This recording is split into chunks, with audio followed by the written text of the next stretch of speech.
PEGI 16.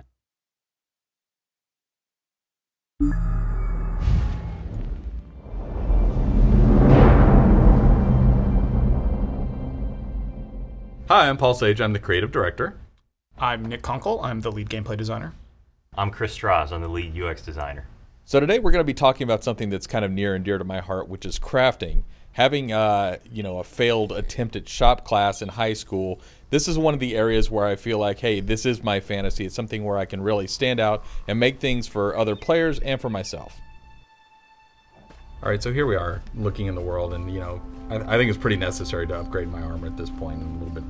One of the nice things I think about this spot is, not only is it visible on the horizon here, but if you see in your compass there, this is what we call a crafting locale that allows me to create special set items. And to make set items, you're definitely going to want to collect a variety of ingredients. So you can see you can just pick them up in the world, no big deal, if you happen to come across them, but sometimes they're a little hard to find. And that's where, if you've leveled up enough in crafting, these skill points in keen eye are really valuable, and there's a keen eye for every type of material you might find in the world, and you can see in the background there. From a certain distance, those special crafting materials will light up such that they're easier to find and harvest. Again, it doesn't matter if you are a particular type of profession. Anybody can gather any kind of resource node in the world, which I think just makes it more fun. Yeah, I really like that we try to make it so that as you're exploring, it's just kind of around every nook and cranny. Anybody can go out and they can collect wood or they can collect these ingredients, right. But only the crafters who actually spend points on these things can see them highlighted in the world like that. You think you've seen them all, but then you look at an area with keen eye and you're like, oh man, there are a lot of flowers here to pick up. All right, this is one of the locations where you craft set pieces in the world, and you can only find it through exploring. So rather than just going to a city or a town to craft your gear, you come to these special places, and it's guarded by tigers. This is sweet cat-on-cat combat. Don't kill the cats. Oh wow, I didn't even think about it that way. Why would you hurt your brother?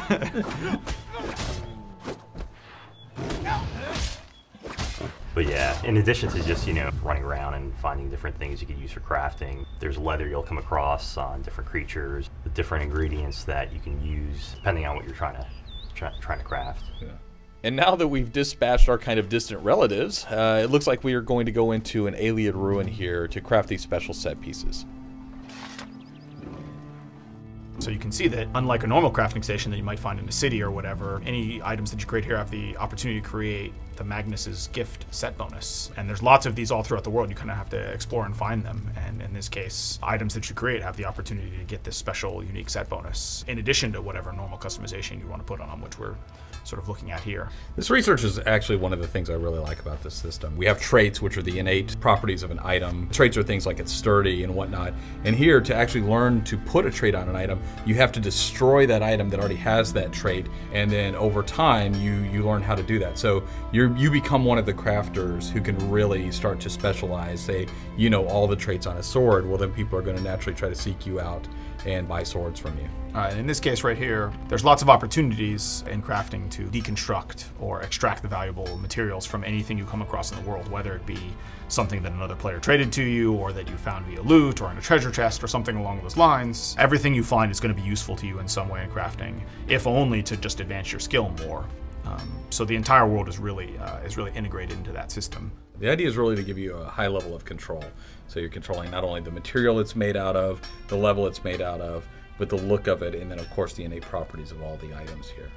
You can really kind of create some cool stuff here. In this case, you can choose to make a Khajiit armor that looks like the Khajiit style versus whichever else you might want. In this case, you can make Khajiit because you are a cat, and I think, again, just the thing to emphasize here is you're creating this very custom piece of gear, and in this case, maybe it's a simple one that's just a chess piece. Oh, nice switch there. Yeah, that was Nice. good.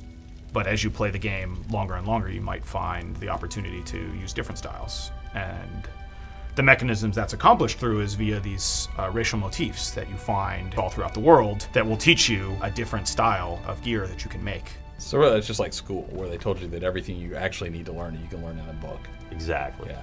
But here you'll actually use what you've learned. Oh, come on now. Knows. I think it's worth mentioning that you don't find this set in the world. It doesn't drop. only crafters can craft this particular set piece in this particular location in the world.